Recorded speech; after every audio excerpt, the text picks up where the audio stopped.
Alright then, lads, ladies, and those of us who know better, my name is Jackson MTT Kenny, and this is Bold and Bright. So, this is a bit of a special episode because instead of having my usual, footage of me recording to visually stim with, we've got a presentation. I'm a wee bit rusty with these, machinery, so bear with me trying to click through this. So, as I mentioned in the last video, I've been doing Inktober this year, and I decided to be all professional about it, and I think I can actually finish this year, which I am delighted about. I don't think I've ever done that before. I've tried a few times, but never really got anywhere. So I mentioned in the last video that I was doing Inktober. For anyone not in the know, that you get a prompt for every day of October, and then you have to draw something relating to that prompt. This year, to try to make it more manageable for myself, I just did literally ink, gel pen, little bit of pencil or paint every now and then when I needed it, and that was it. On trying to remember what size pages come in. Yeah, A6, so these are tiny. Well, without much further ado, day 1 and 2. I was having a bit of an eventful few days, so yeah, 2nd of October, I actually dropped out of college, so it is an absolute miracle that I have something to show for that day, or any of the days that came after it. But something you are going to notice about this year's Inktober was that I've just gotten back into drawing fan art, so I'm very excited about that, and I also hyperfixated on the Sandman, so I drew, kind of the comic book version of Morpheus / Dream, the wee dude in the really, really dramatic coat with all the galaxy stuff coming off of him. Yep, he's an emo nightmare. He deserves a bit of glitter. And then the second one is an original character I did who, yes, got attacked by a giant spider at one point. It was like Peter Parker, but more painful. And now she's a secretary and divorce lawyer. Going on to page 2. So day 3 and 4, the prompts were path and dodge.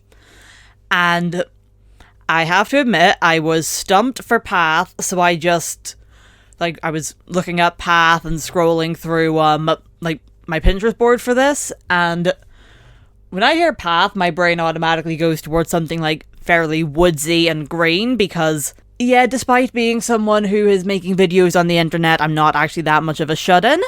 I'm very much oh, can I gallivant in the forest this weekend? I would love to.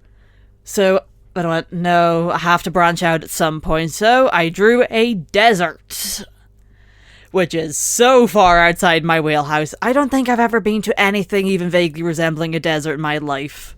Yeah, the main, idea for that whole pose was the song Hell's Coming With Me, specifically the Anna Pantsu cover, because the line, I am the righteous hand of God, I am the devil that you forgot, that goes way harder than it has any right to, so I decided to draw it.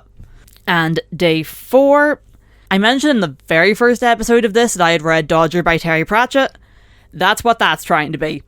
Can you tell I'm trying really hard this year to draw backgrounds? They're tiny, so I don't actually have to spend that much time doing it, so I can work with this. Right, days 5 and 6 were map and golden. I mean, the on-screen cards kind of explain themselves, but I was really, really excited about Our Flag Means Death Season 2 coming out, so I drew Steed with his dumb little treasure map, and also John / the King Yellow from Malevolent, which is not a particularly well-known podcast, and no one in Malevolent has got a canonical character design, so I am making this up as I go. That's how I've been imagining John in my head since we started.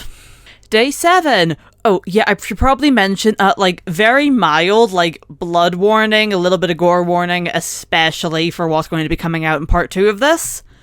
So, mind yourself if you're a little bit sensitive. I don't think there's anything too bad here, but you never know.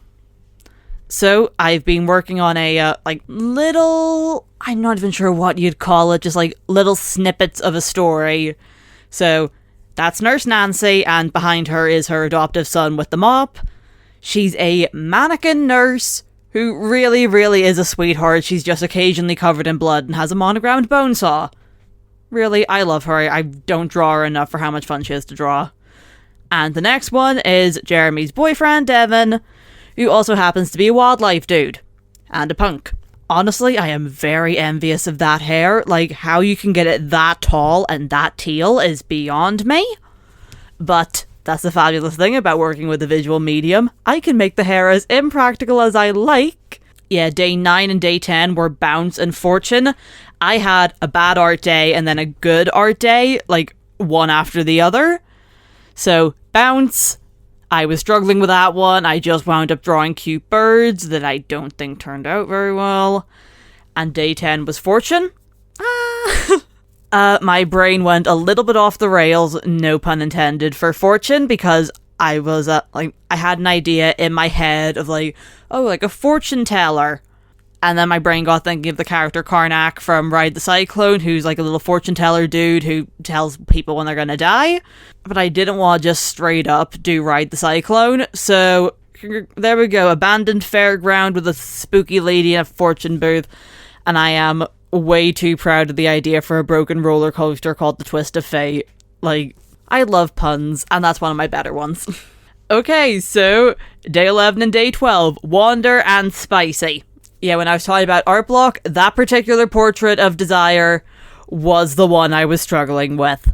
Actually, no, I think I mentioned that I was struggling with both of these, specifically trying to make the first one not look like a Christmas card, and second one, trying to draw the personification of desire when you're very, very, very asexual. Not the easiest thing I've ever done on myself, but I'm really happy with how they turned out in the end, because I wound up watching one of the clips from the Sandman, and like, the amount of fun Desire's actor was having with the giant feathery shoulder pads, they were ruffling their shoulders every 2 seconds, and it was just so gleeful, and they were exuding deviousness in every single scene they were in. I loved it. Those two turned out alright in the end. There we go, there's a life lesson for me to learn there somewhere. Day 13 and day 14. As I might have mentioned, I've been on a Sandman kick recently, so I drew Delirium in her little realm of weird stuff. And day 14 was also me going all out with the backgrounds again.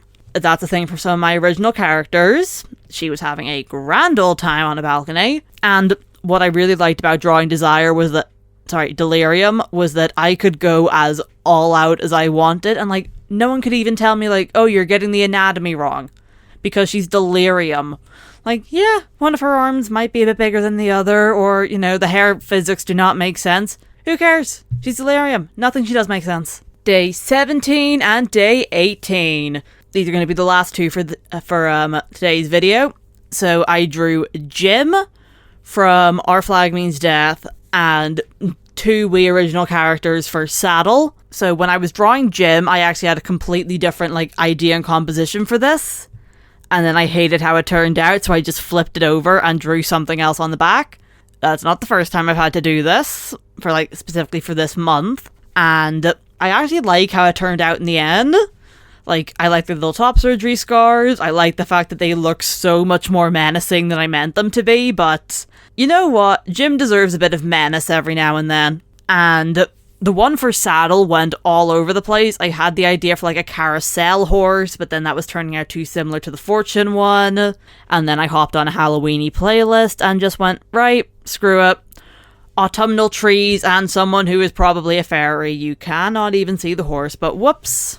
And I think that's where I'll wrap it up for this week. So, I've been Jackson MTT Kenny, and this has been part 1 of the Inktober summary, review, overview, whatever the word is, this time on Bold and Bright.